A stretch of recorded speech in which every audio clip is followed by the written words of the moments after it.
good Mormon tradition, there are now 24 grandchildren.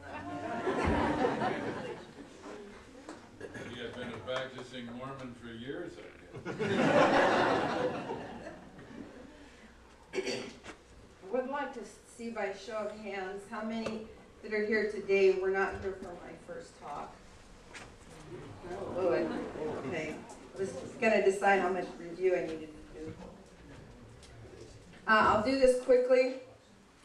As was introduced, I was a lifetime Mormon. I was born in what they call in the covenant in Mormonism, which means your parents were married in the temple before you were born. I was active my entire life, went to Brigham Young University to go to college, married in the temple, had 7 children, was very, very active in leadership callings in the church, and so forth and so on. My family were some of the very, very first members of the church on both my mother and my father's side. It goes back to the very early years, within the first decade that the church existed. So my entire family structure and life and experiences for many, many years was intimately involved with the Mormon church. And I left the church about 7 years ago, and it was not it was, I guess you could say it was a sudden decision that I came to that it was time to go. But I had been studying and puzzling and contemplating a lot of things within my religion that didn't make sense to me anymore. Saw a lot of conflicts in the doctrine within the church itself, and it was about a 20-year evolution for me of studying and reading and kind of shoving stuff into what we ex-Mormons call the closet, where we shove it in and slam the door and go on about our Mormon life. And so it finally reached a point where the preponderance of evidence for me reached a point for me personally where it became psychologically and emotionally at a painful place for me to be. And there are a lot of reasons for that, but it was mostly due to the fact that I simply did not believe the doctrine anymore, nor the history and the story of Mormonism.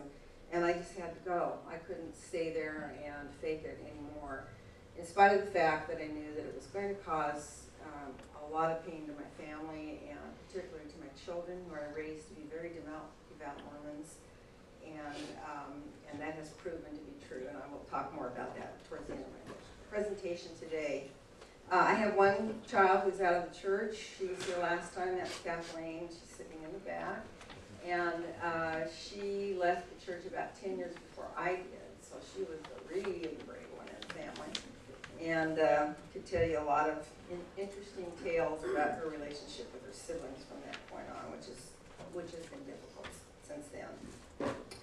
I'll very quickly go over the background of how the church started, the story of Joseph Smith for those who weren't here last time. Joseph Smith was an uneducated young boy who lived in upper eastern part of New York State.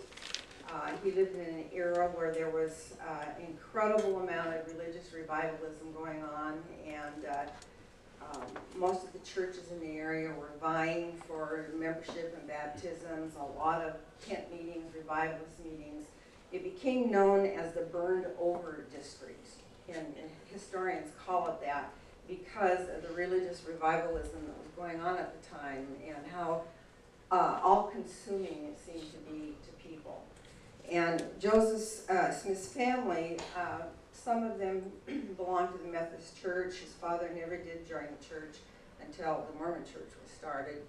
And Joseph was very confused. He was 14 years old at the time, and as the story goes, went out into the woods one day to pray and had visitations from God the Father and his son Jesus Christ, who told him that all the churches in the world were false, and that it was going to be a period of time, but that eventually the truth would be restored to the earth. I mentioned last time that Joseph did not write this story down until about 10 years after it happened, And there are between 4 and 5 different versions of the story as he wrote it down. It evolved over the years. His first few attempts at putting it down did not even mention the heavenly visitation from God and Jesus. That was added down the line. So there is a lot of proof that the story developed and was embellished as time went on. And that was one of the factors, as I discovered that led me to start having some of the conflicts that I had with religion. Long story short is that he had other heavenly visitations, and one of those visitations told him about a place he needed to go, a place close to his home called the Hill Cumorah, and that he would find there a buried box that contained a record of an ancient people that had lived on the American continent, and that this record was inscribed on golden plates that were held together by rings, forming a sort of a book. And after a 4-year period where he received instructions from this angel who came to him, he was then allowed to go and retrieve those plates from the mountain. And he, as the story goes, brought them home and began to translate these plates that were inscribed in what Joseph called Reformed Egyptian. And there has never been any linguist who's been able to figure out what this Reformed Egyptian language could have been. But that's what it was called by Joseph and the people who helped him.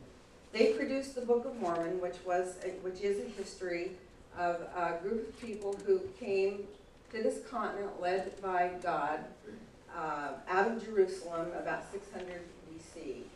And they came here to escape some of the things that were happening in Jerusalem at the time, and started a civilization here in the Americas. Now, the church has taught from the beginning that occurrence, that landing of these people happened in South America, and in recent years they've narrowed that down to probably the Central America, which is the peninsulas, between the two continents. As the story goes, the plates ended up in New York because there were events that happened within that history.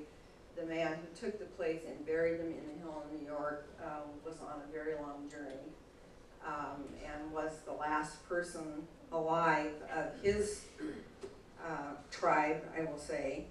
But the Book of Mormon is really an allegorical tale about good and evil over and over and over again. And what is purported in that book, and what has been Mormon doctrine from the very beginning, is that evilness came upon some of the members of this family after they came here, and God cursed them and all their descendants with a darker skin. And those people were the original American Indians. That's where the American Indians come from. And when I was growing up, no, the original story, what I was taught as a child was that they landed in South America.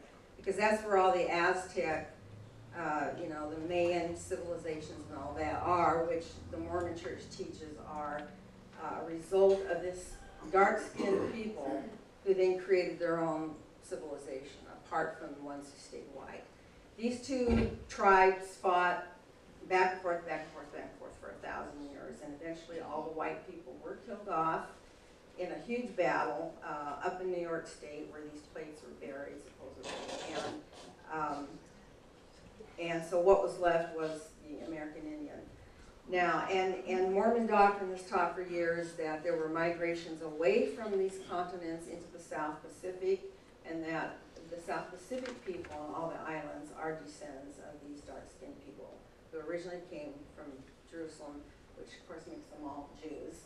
And recently, DNA studies have been made of practically every Indian tribe they can find in South and North America, and the people on the Polynesian islands. And I think a lot of us know that the DNA of the American Indian comes from Asian background.